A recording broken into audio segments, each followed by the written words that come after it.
الحمدللہ رب العالمین والعاقبۃ للمتقین والصلاۃ والسلام علی سید الانبیاء والمرسلین والصلاۃ والسلام علی آباء سید الانبیاء والمرسلین والصلاۃ والسلام علی امہات سید الانبیاء والمرسلین والصلاۃ والسلام علی اعمام سید الانبیاء والمرسلین لا سیما افضل البشر بعد الانبیاء بالقول الغالب خیر الناصرین سیدنا ابو طالب علیہ الصلوۃ والسلام وعلی آلہ واصحابہ واہل بیتہ وعترتہ وعشیرتہ اجمعین اما بعد فاعوذ باللہ من الشیطان الرجیم بسم اللہ الرحمن الرحیم لقد کان لکم فی رسول اللہ اسوۃ حسنہ لمن کان یرجو اللہ والیوم الآخر وذکر اللہ کثیرا صدق اللہ مولانا العظیم وبلغنا رسولہ النبی العظیم رؤوف الرحیم ان اللہ وملائکتہ یصلون علی النبی یا ایھا الذین آمنوا صلوا علیہ وسلموا تسلیما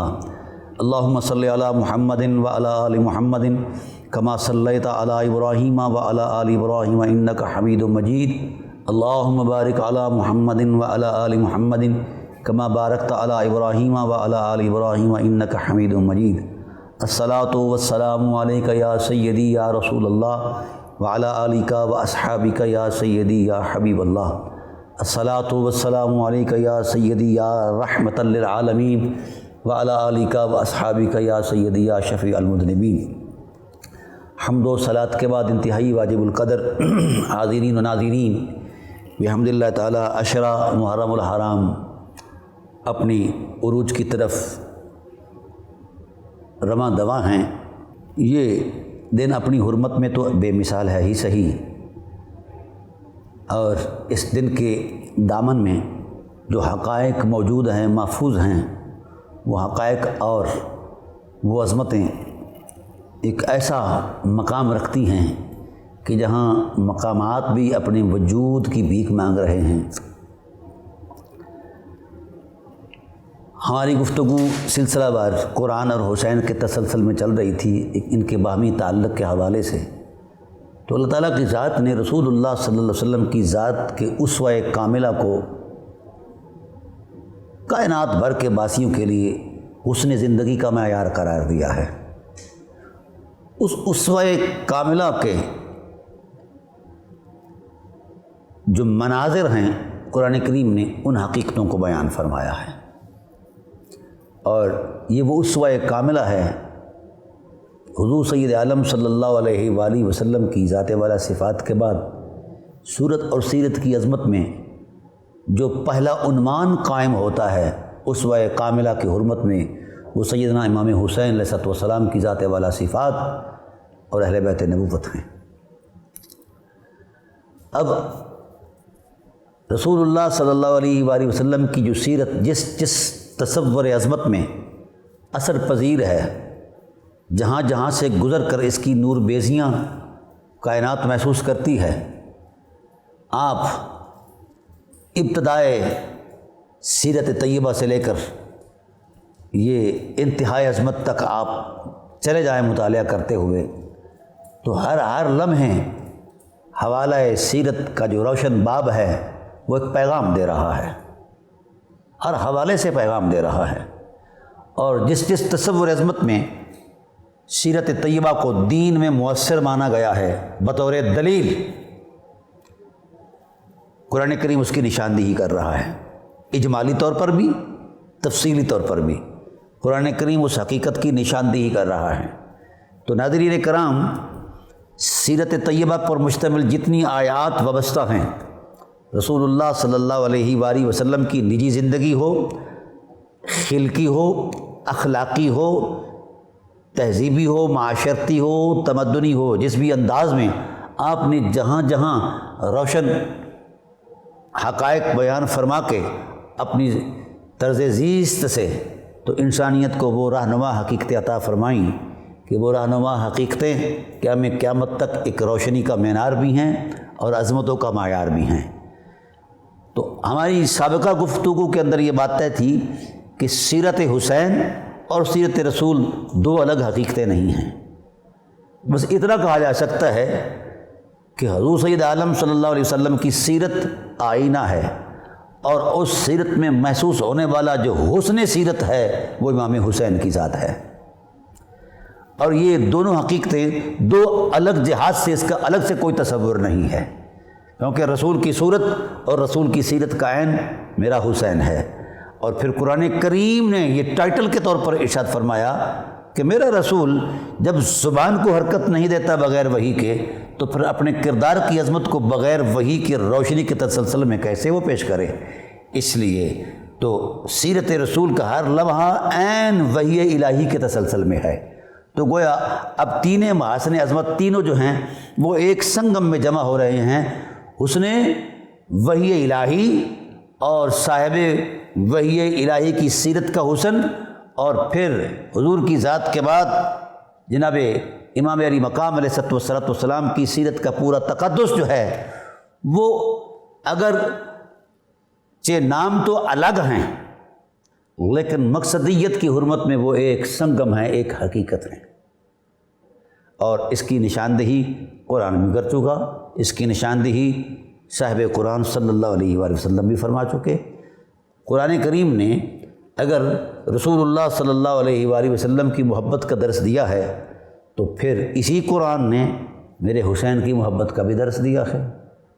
بلکہ اکثر اوقات محبت کے ٹائٹل میں لفظ محبت نصاً صورتاً بیان فرمایا ہے، اور جب حسین کی محبت کا تقدس آیا، جب من جملہ اہل بیت نبوت کی محبت کا تقدس آیا، وقت آیا، تو وہاں محبت کے لفظ کو نہیں قل لا اسألکم علیہ اجرا الا المودۃ فی القربیٰ، وہ مودت کو قرار دیا ہے۔ محبت سے بڑھ کر مقصدیت اور مزاجوں کو روشن بنانے کے لیے جو مودت کا تقدس ہے وہ محبت سے کہیں بلند و بالا ہے۔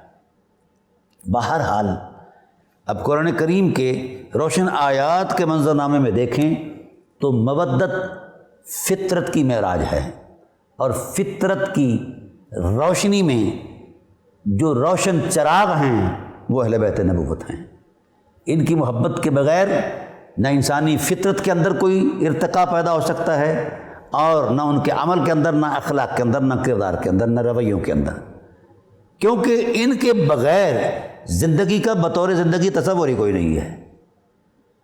وجہ اس کی یہ ہے کہ رسول اللہ صلی اللہ علیہ وآلہ وسلم نے اپنی محبت کے ساتھ ان کی محبت کو مربوط ایسا فرمایا کہ ان کی محبت کو شرط قرار دے دیا ہے اپنی محبت کی عظمت میں، اور ان سے وابستگی کو شرط قرار دیا ہے اپنی ذات کے ساتھ وابستگی کے، اور خدا کے رسول صلی اللہ علیہ وسلم کی ذات کے ساتھ وابستگی شرط ہے خدا ذوالجلال جل و علا کی وابستگی کے حوالے سے۔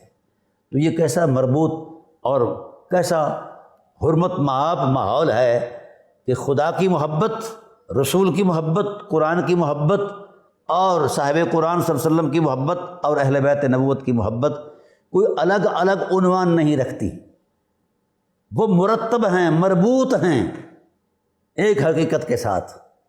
اس لیے سید عالم صلی اللہ علیہ وسلم نے ارشاد فرمایا خدا سے محبت کرو، خدا کے رسول سے محبت کرو، اور اہل بیت رسول سے محبت کرو۔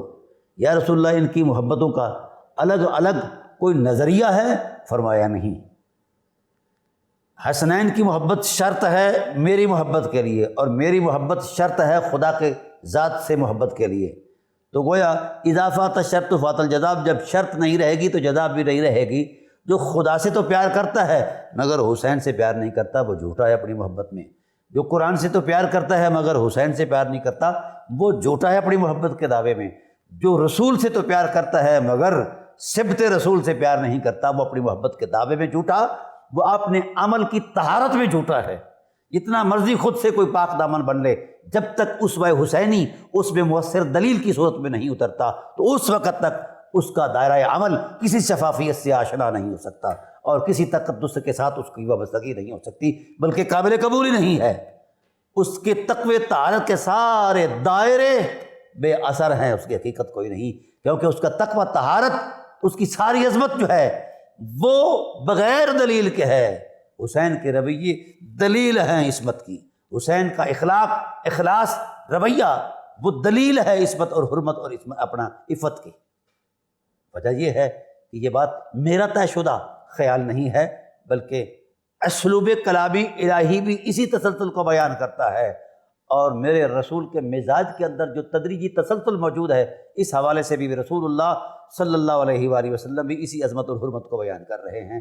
کوئی الگ سے نہ کوئی تصور موجود ہے، نہ کوئی حقیقت موجود ہے۔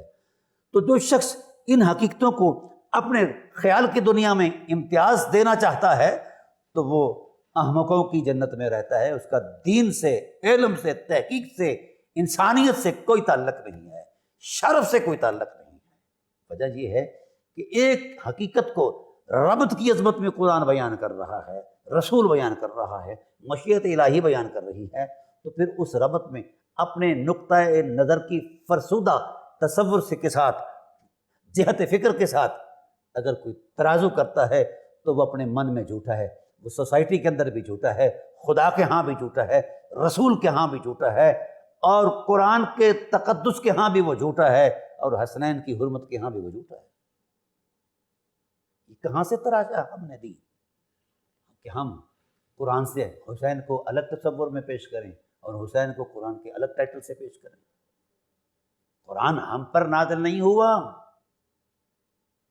کسی مجتہد پر، کسی مفسر پر، کسی ولی پر، غوث پر، قطب پر، ابدال پر، جن لوگوں نے خیال آرائی کر کے ان تصورات کو اپنی جہاد کے الگ الگ اعتبارات سے، امتیازات کے تصور میں پیش کیا ہے کہ یہ اس سے الگ ہے، یہ اس سے الگ ہے، یہ سب جھوٹ ہے۔ وجہ یہ ہے کہ اس قول کے پیچھے اس کے پاس دلیل کوئی نہیں۔ کیوں؟ کہ سامنے میرا رسول دلیل بن کر کھڑا ہے اور کہہ رہا ہے کہ حسین قرآن کے ساتھ ہے، قرآن حسین کے ساتھ ہے۔ یہ سارے فلسفے اہل علم اپنے پاس رکھیں۔ امت ان فلسفوں کی متحمل نہیں ہے، نہ امت کی بھلائی ہے ان فرسودہ اور تراشے ہوئے فلسفوں کی۔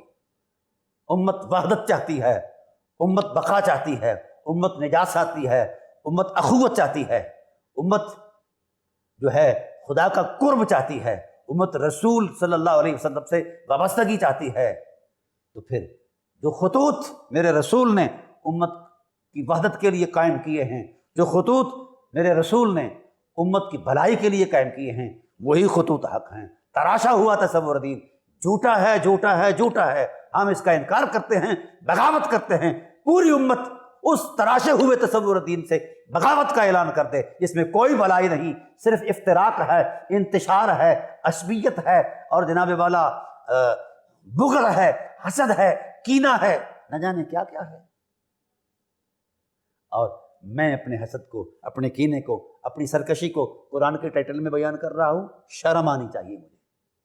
قرآن قرآن ہے، اس کی اپنی حیثیت ہے، اپنا تقدس ہے، اپنی حرمت ہے۔ میرے کہنے پر یہ قرآن نہیں، خدائے ذوالجلال کے نازل کرنے پر یہ قرآن ہے، رسول اللہ صلی اللہ علیہ وسلم کی نشاندہی کرنے پر یہ قرآن ہے۔ تو پھر ہم کس منہ سے اپنی ضرب تقسیم حجروں میں بیٹھ کر کرتے رہتے ہیں اور امت کو برباد کرتے رہتے ہیں کہ جناب یہ نہیں اور وہ نہیں؟ میں خاص کر ان لوگوں سے مخاطب ہوں جو لوگ میرے حسین کے مد مقابل شخص کے بارے میں صفائیاں دیتے پھرتے ہیں۔ شرم آنی چاہیے ان کو۔ کیا صفائی دو گے؟ حسین کی حرمتوں کو پامال کرنے والوں کے حق میں کیا گواہی دو گے؟ جس نے آیتوں کو توڑا اس کو مسلمان سمجھتے ہو؟ جس نے حسن محمد کے جلووں کا مذاق اڑایا اس کو مسلمان سمجھتے ہو؟ جس نے مشیت الہی کا مذاق اڑایا اس کو مسلمان سمجھتے ہو؟ اور یہاں ٹائٹل میں کسی شخصیت کا نام دے کر کہتے ہو کہ یہاں خاموشی کا حکم ہے۔ اگر رسول خاموش ہے تو امت پر واجب ہے کہ وہ خاموش رہے، اگر رسول بول گیا ہے تو پھر امت پر واجب ہے جو رسول بولا ہے اس کی حرمت پر یقین کرے اور رسول اللہ صلی اللہ علیہ وآلہ وسلم پر اعتماد کرے۔ میرے رسول صلی اللہ علیہ وآلہ وسلم نے کیا ارشاد فرمایا؟ عن ابی ہریرہ قال قال رسول اللہ صلی اللہ علیہ وسلم من احب الحسین بل احب الحسن والحسین فقد احبانی ومن ابغضہما فقد ابغضنی ومن ابغضنی ادخلہ اللہ النار۔ یہ میرے رسول کی نشاندہی ہے۔ ملا اعظم کا تراشا ہوا تصور دین رسالت سے تعلق نہیں رکھتا، نہ نبوت سے، نہ قرآن سے۔ میرے رسول فرماتے ہیں اللہ میری محبت کا قبلہ حسین ہے، اور جو ان سے محبت کرتا ہے گویا وہ رسول کی ذات سے محبت کر رہا ہے، کیونکہ یہ رسول کی ذات کا حوالہ فطرت ہیں، یہ خود رسول کی تصدیق ہیں، ان کا عمل، ان کا کردار، ان کا رویہ، دین پر قربانیوں کا یہ سارا تسلسل، یہ تصدیق ہے رسالت کی، عملی تصدیق ہے کسی مولوی کے دامن میں اتنا کچھ جو میرے حسین نے دین میں پیش کیا ہے تو سامنے آئے؟ یہ چیلنج ہے فقیر کا۔ کس منہ سے لوگ یہ کہتے ہیں کہ حسین حق پر نہیں تھا؟ شرم آنی چاہیے۔ اگر حسین حق پر نہیں تھا تو پھر قرآن بھی حق نہیں ہے، کیونکہ رسول نے قرآن اور حسین کا جو ربط بیان فرمایا ہے، مولانا صاحبان خدا کے غضب سے ڈر جائیں۔ کیا منہ دکھاؤ گے کہ رسول حسین کو حق پر کہتے رہے، قرآن کے ساتھ وابستگی کا ارشاد فرماتے رہے، اور آپ حسین پر یلغار کرنے والوں کو جناب والا ان کی صفائیاں دے رہے ہیں اور پھر مفتی بن کر دے رہے ہیں؟ اپنے شیشے میں اپنا آئینہ دیکھیں۔ علم کے 4 لفظ پڑھ کر کس نے حق دیا ہے کہ تم ہر میں رسالت کے فیصلے کرو؟ کون ہوتے ہو تم؟ حیثیت کیا ہے تمہاری؟ حسین حسین ہے، کیونکہ میرے رسول کے سینے پر کھیلنے والا کوئی عام آدمی نہیں ہے، میرے نبی کے کندھوں پر سواری کرنے والا کوئی عام آدمی نہیں ہے، جس کی تکریم میں رسول سجدوں سے سر نہ اٹھائیں وہ کوئی عام آدمی نہیں ہے، وہ مولوی نہیں ہے، وہ سبط رسول ہے، جس کے لیے ہی یہ شان منتخب تھی، جس کا ہی یہ وقار قرآن کے ہاں بھی موجود تھا، صاحب قرآن صلی اللہ علیہ وآلہ وسلم کے ہاں بھی موجود تھا، اور مشیت الہی نے ان حقیقتوں کو پہلے سے ہی طے کر رکھا تھا۔ کس فرسودہ فکر کے ساتھ ترازو کر رہے ہو تم؟ اور میرے رسول صلی اللہ علیہ وآلہ وسلم نے ارشاد فرمایا، آئیے یہ ایک نعمت پیش کر رہا ہوں زبان رسالت سے، ان علی بن ابی طالب ان رسول اللہ اخذ بید حسن و حسین فقال علیہم السلام فقال من احبنی و احب ہذین و اباہما و امہما کانا معی فی درجتی یوم القیامہ۔ یہ رسول کا فرمان ہے۔ کیا جنہوں نے رسول کے فرمان کو کاٹا، کیونکہ حسین کو کاٹنے والے نے صرف حسین کو نہیں کاٹا، قرآن کریم کی آیات کو کاٹا ہے، اور رسول اللہ صلی اللہ علیہ وسلم کی ذات پر تلواریں چلائی ہیں۔ رسول فرماتے ہیں، او بلند بختو، تم میں سے جس شخص نے میرے حسین سے پیار کیا، اس نے مجھ سے پیار کیا، اور جس نے ان کے بابا سے پیار کیا، میں اس کے پیار کا گواہ ہوں، اور جس نے حسین کی ماں سے پیار کیا، پھر میری ساری محبتوں کا قبلہ وہ ہے، اس حد تک وہ میری محبت میں آگے ہے، کانا معی فی درجتی یوم القیامہ، جس درجے میں قیامت کے دن محمد ہوں گے جنت میں، اسی درجے میں حسین سے پیار کرنے والا ہوگا۔ کیا دشمنان اہل بیت کے سامنے یہ باتیں نہیں تھیں؟ اور پھر حضور نے فرمایا، انا حرب لمن حاربکم وسلم لمن سالمکم۔ رسول اللہ صلی اللہ علیہ وآلہ وسلم نے یہ نبوی ارشاد نہیں فرمایا کہ وہ میرے ساتھ جنگ کرتا ہے؟ رسول کے ساتھ جنگ کرنے والا مسلمان ہو سکتا ہے؟ اٹھاؤ اپنی یہ فکر جس کے پیچھے صرف جھوٹ ہے، بھاگ جاؤ۔ ہم اس فکر کو نہیں مانتے، یہ جھوٹ ہے، جھوٹ ہے، جھوٹ ہے۔ اس فکر پر ہم برملا لعنت کرتے ہیں، جو فکر یہ کہے کہ حسین کے مد مقابلہ آنے والا جناب والا وہ یہ ہے، وہ ہے، اس کی صفائیاں دیتے ہو، شرم آنی چاہیے۔ میرے رسول نے جو فرمایا وہی حق ہے، ہم کسی ملوانے کے دین کو نہیں مانتے، ہم صرف قرآن کو مانتے ہیں، یا صاحب قرآن کی مانتے ہیں، اور کسی کے نہیں مانتے۔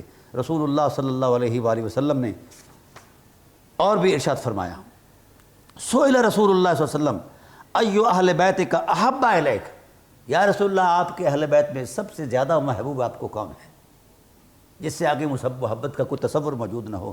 فرمایا الحسن والحسین، وکانا یقول لفاطمتی ادعی ابنایا فیشمہما ویزمہما الیہ۔ رسول اپنی محبت کا اظہار کر رہے ہیں حسین سے اور ان کی ماں سے، وہ رسول اللہ صلی اللہ علیہ وسلم ارشاد فرماتے ہیں کہ سیدہ فاطمہ الزہرا کو کہتے ہیں کہ میرے بیٹے میرے پاس لائے جائیں۔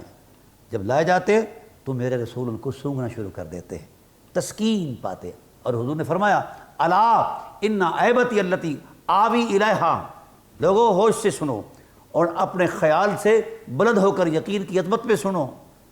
جب تمہیں کوئی مشکلات درپیش ہوتی ہیں تو میرے دامن میں پناہ لیتے ہو، اور جب میں مشکلات کا شکار ہوتا ہوں، جب میرے سامنے مشکلات مجھے مزمحل کرنے کے لیے آتی ہیں تو میں اہل بیت نبوت کی چھاں میں جا کر پناہ پاتا ہوں۔ تو جو رسول کی پناہ ہو اس پناہ پر حرف زنی کرنا یا تلوار زنی کرنا یہ مسلمان کا کام نہیں ہے۔ اس رویے سے تو کفر شرما رہا ہے۔ کوئی کافر ہو کر ایسی بات کرتا آج تک کوئی بتائے نا۔ حضور کفر سے 23 سال تک لڑتے رہے، اصحاب رسول بھی لڑتے رہے۔ حضور نے ہجرت مدینہ فرمائی تو میرے رسول صلی اللہ علیہ وسلم کی ہجرت کے بعد جو آپ کے خاندان کے نفوس قدسیت وہ مکے میں رہے، کسی کافر نے کافر ہو کر یہ جرت کی ہے کہ وہ رسول کے حرم پر حملہ آور ہو؟ نہیں۔ وہ کافر بھی شرما جاتا ہے حرم رسول پر حملہ آور ہونے سے۔ تم کیسے مسلمان ہو جو حرم رسول پر دعویٰ بولتے ہو اور حرم رسول صلی اللہ علیہ وآلہ وسلم کے نفوس قدسیہ کو قتل کرتے ہو، کبھی کربلا کے اندر، کبھی کہیں، جہاں کہیں کسی کو ملتا ہے اہل بیت نبوت کا کوئی پھول تو اس کو تلوار کے ساتھ مسل دیتا ہے، اور پھر کلمہ بھی پڑھتے ہو۔ آپ صلی اللہ علیہ وآلہ وسلم نے ربط بیان فرمایا کلام الہی کا اور امام حسین علیہ السلام کا۔ اس ربط کی صورت یہ بیان فرمائی کہ انی تارکم فیکم الثقلین، دو عظمت والی چیزیں چھوڑ رہا ہوں، احدہما اکبر من الآخر، ہر ایک دوسری سے بڑھ چڑھ ہے اپنے مرتبے میں۔ یہ تقابلی جائزہ نہیں ہے، ان کی عظمت کو بیان فرمایا گیا ہے۔ تو ارشاد فرمایا ہر ایک دوسری سے بلند و بالا ہے۔ تو میں حیرت زدہ ہوا کہ اصحاب رسول کو یہ درس دیا جا رہا ہے، اس میں صدیق اکبر بھی موجود ہیں، فاروق اعظم بھی موجود ہیں، عثمان غنی بھی موجود ہیں، طلحہ زبیر بھی موجود ہیں، عبد الرحمن بن عوف بھی موجود ہیں، تمام اکابر صحابہ موجود ہیں علیہم الرضوان۔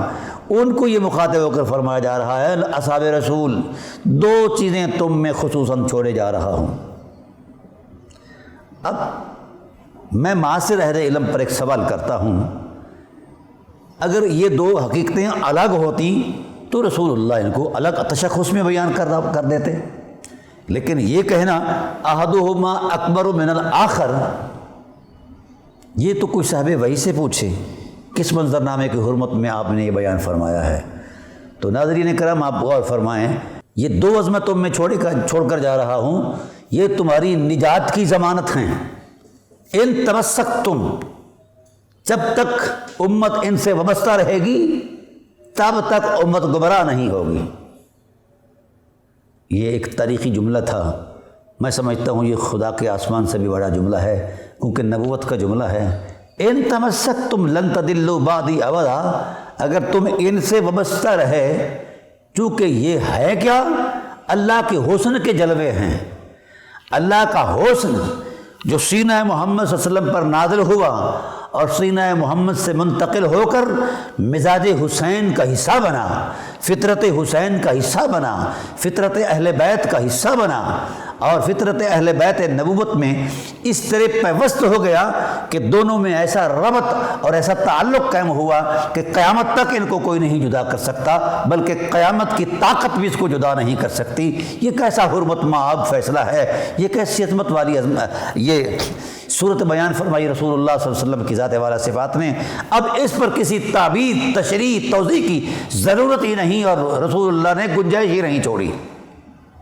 آج میں معاصر اہل علم سے یہ گزارش کر رہا ہوں، جہاں رسول نے جس منظر نامے کو بیان فرمایا ہے وہ سچا ہے یا ہمارے تراشے ہوئے تصورات علم سچے ہیں، جو ہم نے وضعی استقراء کر کے وضعی قواعد بنائے، خیالات کی روشنیوں میں ایک دوسرے کے ساتھ ٹکراؤ کے لیے ہم نے جو مذہب گھڑا ہے، یہ اس کی حقیقت زیادہ واضح ہے جو زبان رسالت نے بیان فرمایا ہے اس کی حقیقت زیادہ واضح ہے۔ تو ہم میں سے کسی بھی صاحب علم کی نہ قرآن میں کسی قسم کی کوئی تصدیق موجود ہے کہ فلاں علامہ صاحب جو کہتے ہیں وہ حق ہے، یا فلاں شیخ صاحب، فلاں مجدد، فلاں محدث، فلاں غوث، فلاں قطب، فلاں ابدال، جو شخص علمی روحانی اعتبار سے جس مرتبے کا ہے وہ قرآن کا محتاج ہے، حسین کا محتاج ہے، نہ حسین ان کا محتاج ہے نہ قرآن ان کا محتاج ہے۔ آئیے امت اپنی قلبی روحانی جو وابستگی ہے، جس میں ہماری نجات پنہاں ہے، جس میں ہماری بزرگی کا تقدس موجود ہے، جس میں ہماری شرافت کا عنوان موجود ہے، جس میں ہماری یکجہتی اور وحدت کی عظمت موجود ہے، ہم اس طرف آئیں، رسول کے پیچھے چلیں، رسول کو اپنی مرضی کے پیچھے نہ چلائیں۔ اس لیے اللہ تعالیٰ نے ارشاد فرمایا وَاعْلَمُوا أَنَّ فِيكُمْ رَسُولَ اللَّهِ، ایمان والو جان لو رسول تمہارے من میں رہتے ہیں۔ لو یطیعکم فی کثیر من الامر لعنتم، اگر وہ تمہاری باتوں کی اطاعت کرنا شروع کر دیں تو یقیناً پوری امت مشقت میں پڑ جائے، اور پڑی ہوئی ہے۔ ہم نے چاہا کہ جو ہم نے سوچا وہی دین ہے، کبھی ایسا نہیں ہوا جو خدا چاہتا ہے وہ دین ہے، جو مصطفیٰ چاہتے ہیں وہ دین ہے۔ کاش امت اس نقطہ ارتکاز پر کھڑی ہو جاتی تو نہ اس کو تقسیم کوئی کر سکتا تھا، نہ اس کی وحدت کو کوئی پارا پارا کر سکتا تھا، نہ ان کی اخلاقی سماجی روایتیں اور اقدار پامال ہوتی، نہ یہ شرمسار رہتے دنیا کے اندر بھی اور آخرت کے اندر بھی۔ آج بھی وقت ہے، میرے رسول صلی اللہ علیہ وآلہ وسلم کی ذات والا صفات نے جس وحدت کے تصور میں جس ٹائٹل کو بیان فرمایا ہے، آئیے امت اس پر کھڑی ہو جائے۔ وہ اللہ کا قرآن ہے، وہ رسول کی آل ہے۔ حضور نے فرمایا کہ قرآن کریم اللہ کا حسن ہے، اللہ وحدہ لا شریک کی حرمتوں کی دلیل ہے، اللہ وحدہ لا شریک کے علم کی ایک نعمت ہے، آؤ اس سے وابستہ ہو جاؤ۔ پھر صرف یہی نہیں فرمایا کہ یہیں کھڑے رہو، فرمایا اسی حرمت کے ساتھ ایک اور حرمت ہے جو قرآن سے جڑی ہوئی ہے، اور قرآن ان سے جڑا ہوا ہے، وہ میری اہل بیت ہے۔ ناظرین کرام، کتنے سادے لفظ ہیں میرے رسول کے، انی تارکم فیکم الثقلین، انی تارکم فیکم خلیفتین، انی تارکم فیکم امرین۔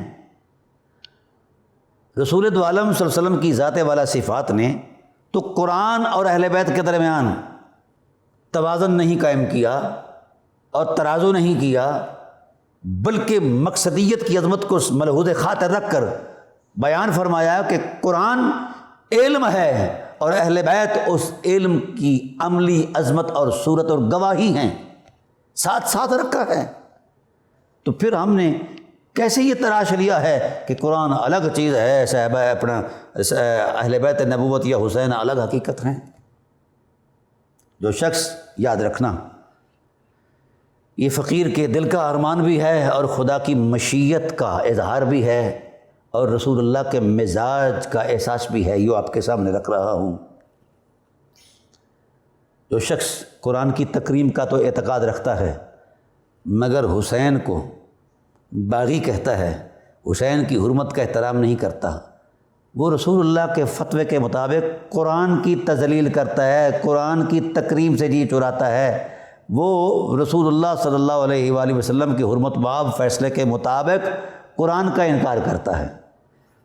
وجہ یہ ہے کہ یہ خیال نہیں ہے، مذہب اور مسلک کا تصور نہیں ہے، یہ قرآن تو جڑا ہوا ہے اہل بیت سے۔ میں ابھی آپ کو تھوڑا سا پس منظر میں لے جاتا ہوں۔ اہل بیت سے جو مذہب کا تعلق ہے وہ بڑا درینہ ہے۔ یہ نزول قرآن سے بھی پہلے ہے۔ نزول قرآن تو کا آغاز تو 40 سن نبوی میں ہوا ہے، اس سے بھی پہلے وحی الہی کا تسلسل، انوار و تجلیات کا ترحم اللہ تعالیٰ ارشاد فرماتے رہے ہیں اہل بیت نبوت پر اور خاندان نبوت پر، اور قرآن کریم کے اندر اس کی شہادتیں موجود ہیں۔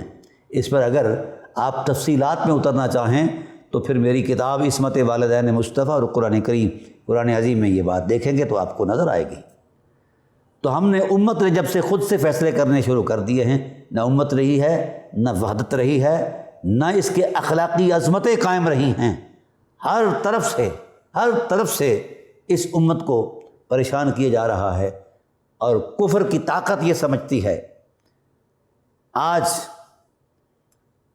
کفر کا جو جنب گھٹا ہے وہ یہ سمجھتا ہے کہ مسلمانوں پر غلبہ پانے کے لیے ایک ہی چیز ہے کہ مسلمانوں کو قرآن اور اہل بیت سے الگ کر دیا جائے، مسلمانوں کو صاحب قرآن سے الگ کر دیا جائے۔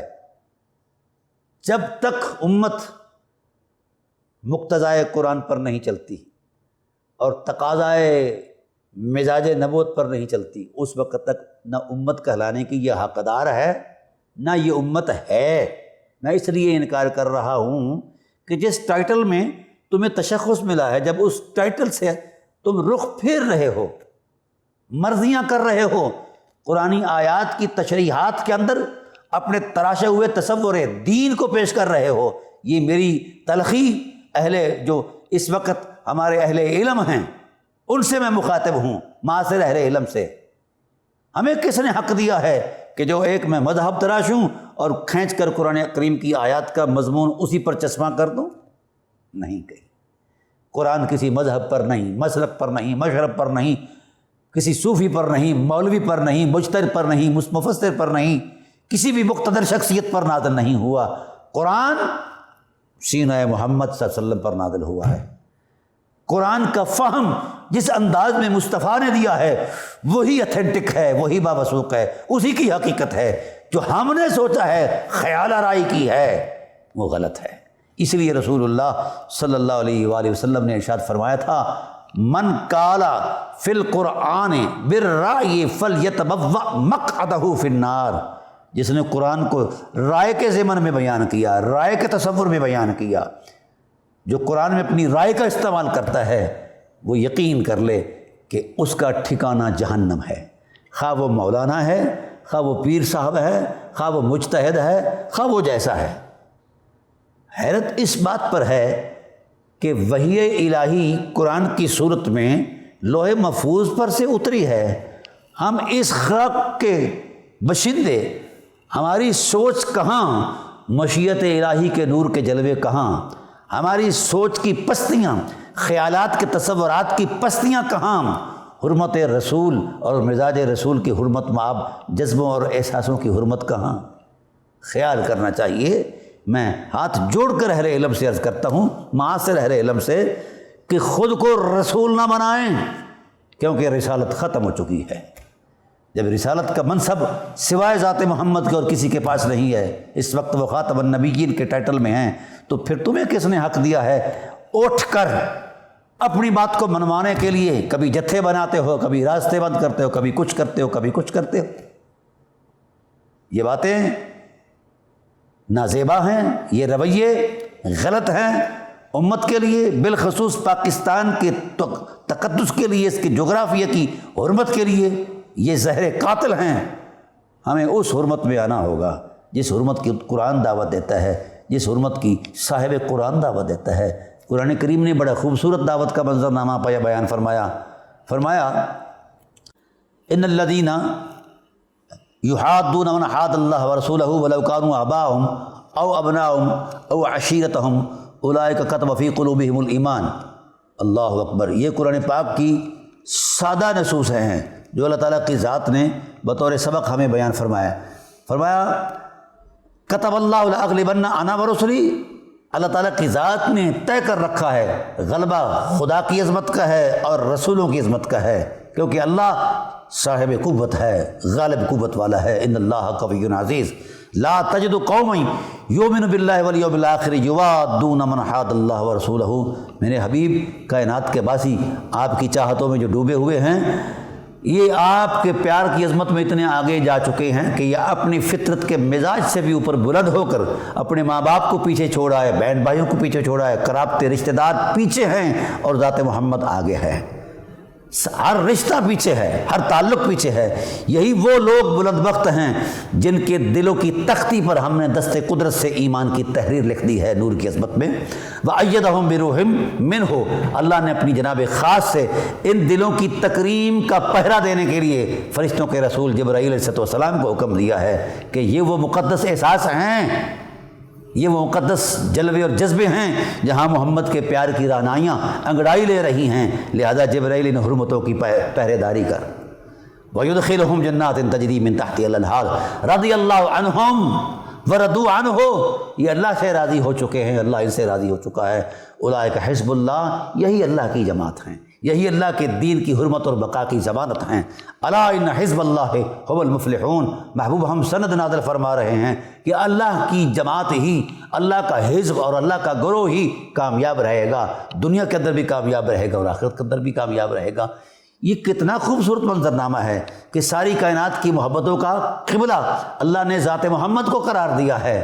ہر رشتوں سے بڑھ کر محبت کا جو تقدس ہے، اس کا قبلہ محبت جو ہے وہ ذات محمد ہے، اور میرے مصطفیٰ فرماتے ہیں ساری کائنات کی محبتوں کا قبلہ میں ہوں اور میری محبت کا قبلہ میرا حسین ہے۔ اللہم انی احبہما، اے اللہ تو جانتا ہے میں ٹوٹ کر حسنین سے پیار کرتا ہوں، میں ٹوٹ کر حسنین سے پیار کرتا ہوں۔ ہما ریحانتایا، یہ دونوں میرے پھول ہیں، ان کی خوشبو سے میری روح میں تازگی کا نور پیدا ہوتا ہے، مجھے تسلی آتی ہے کہ میرے دین کی بقا کے لیے یہ میرے بیٹے کیا ہیں، بقائے دین کی ضمانت ہے۔ اس لیے کہ میں نے ساری عمر پورے نبوی دور کے اندر دین کی ارتقاء، دین کی بقا اور دین کی تبلیغ کے لیے، ابلاغ کے لیے جد و جہد کی ہے، نبوی جد و جہد کی ہے، اور میرے بعد دین کو بچانے کے لیے جب وقت آئے گا دین پر تو یہ میدان میں آ جائیں گے۔ تو اللہ ساری کائنات کی محبت کا قبلہ میں ہوں، بلکہ تیری محبت کا قبلہ بھی میں ہوں، میری محبت کا قبلہ میرا حسین ہے۔ اے اللہ میں ان سے ٹوٹ کر پیار کرتا ہوں، میں چاہتا ہوں کہ اللہ تو بھی اپنی محبت کا قبلہ، اپنی محبتوں کا حوالہ ان سے وابستہ کر دے۔ وَأَحِبَّ مَنْ أَحَبَّهُمَا، اے اللہ کائنات کے باسیوں میں سے جو ان سے محبت کرے گا، اے اللہ تو اسے بھی محبوب بنا لے۔ یہ نبوت کا احساس ہے۔ ناظرین کرام، اس کو کس مذہب میں ڈالیں گے؟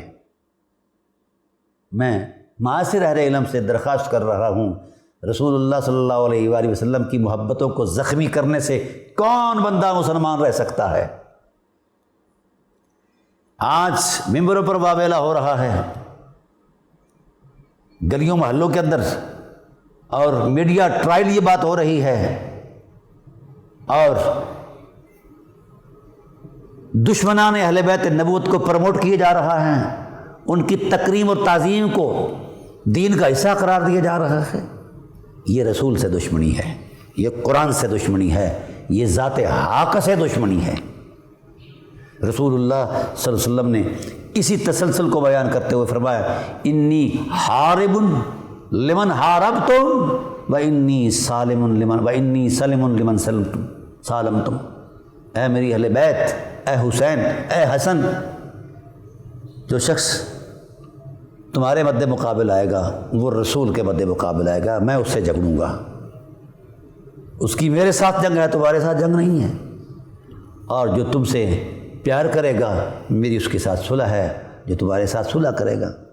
اب میں معاصر اہل علم سے کہتا ہوں، ذرا اپنے ضمیر میں اتر کر نبوت کے فیصلے کی روشنی میں اپنا ذہن دیں کہ رسول صلی اللہ علیہ وسلم فرما رہے ہیں جنہوں نے تلوار اٹھائی حسین کے خلاف انہوں نے رسول کے خلاف اٹھائی، جنہوں نے رسول کے خلاف اٹھائی انہوں نے خدا کے خلاف اٹھائی۔ ساری عمر جو خدا کے خلاف تلواریں اٹھاتے آئے ہیں، رسول دو عالم نے تو لا الہ الا اللہ ہی کہا تھا نا، اور تو کوئی جرم نہیں، تو پورا جزیرہ عرب تلواریں لے کر مد مقابل آ گیا۔ کیوں کہ وہ لا الہ الا اللہ رسول اللہ صلی اللہ علیہ وسلم نے وہ اپنی منصبی عظمت میں فرمایا، اس پر پہرا دیا، اور محمد رسول اللہ کے ٹائٹل میں یہ بات بیان فرمائی۔ اب حیرت اس بات پر ہے وہ تلوار رسول کے خلاف اٹھائیں تو کافر قرار پائیں، اور اگر کوئی کلمہ پڑھ کے رسول کو قتل کرنے کے لیے مد مقابل آ جائے، نواسہ رسول کو ذبح کرنے کے لیے میدان میں آ جائے، تو وہ مومن قرار پاتا ہے۔ شرمناک رویہ ہے اہل علم کا، ان کے پاس دلیل ہی کوئی نہیں ہے۔ ہاں ایک دلیل ہو سکتی ہے کہ آپ رسالت کو جھٹلا دیں، قرآن کو جھٹلا دیں، اگر قرآن سچا ہے، رسول سچا ہے، تو پھر ملا اعظم کا تراشا ہوا دین 1% بھی سچا نہیں ہے۔ جو حسین کے تقدس کی حرمت کا احترام نہیں کرتا وہ مسلمان نہیں ہے، وہ مسلمان نہیں ہے، وہ مسلمان نہیں ہے، کیونکہ اس نے پورے قرآن کریم کی حرمت کا مذاق اڑایا ہے، مزاج نبوت کا مذاق اڑایا ہے، مشیت الہی کا مذاق اڑایا ہے۔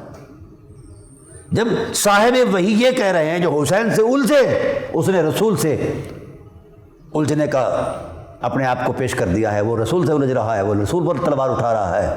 اگر وہ گالی گلوچ کر رہا ہے تو بھی رسول کا پر، میرے رسول نے خود فرمایا ہے من سب علی فقط سب علی ومن سب علی فقط سب اللہ ومن سب اللہ ادخلہ اللہ النار۔ کیا یہ نبوت کے فیصلے نہیں ہیں؟ کہاں جا رہی ہے امت؟ کیا پائیں گے آپ دشمنان اہل بیت نبوت کی ثناخانیاں کر کے امت کو پیغام کیا دے رہے ہیں کہ ہم رسول کی تذلیل کرنے والے، قرآن کی توہین کرنے والے اور اہل بیت نبوت جن کے ساتھ قرآن وابستہ ہے، حسین کے ساتھ قرآن وابستہ ہے، قرآن حسین سے وابستہ ہے، تو ہم اس شخص کو جو ایسا کردار بن کر آیا، خواہ وہ کلمہ پڑھ کر آیا، بغیر کلمے کے آیا، جس منظر میں آیا، جب حسین کے مد مقابل آیا وہ دین سے خارج ہو گیا ہے، وہ قرآن کی توہین کا مرتکب ہوا ہے، وہ رسالت کی توہین کا مرتکب ہوا ہے، وہ شان الوہیت کی توہین کا مرتکب ہوا ہے۔ توبہ کرے امت، کسی کے نقشہ خیال میں اگر ایک لمحہ، ایک ذرہ برابر بھی اس حوالے سے کوئی بات یا قدغن موجود ہے، کیوں کہ قرآن حسین کے ساتھ ہے، حسین قرآن کے ساتھ ہے، اور یہ تعلق بڑا گہرا تعلق ہے۔ میرے رسول نے فرمایا حسین کا بابا بھی اس شان کا مالک ہے، العلی مع القرآن والقرآن مع العلی لن یفترقا حتی یرداری الحوض۔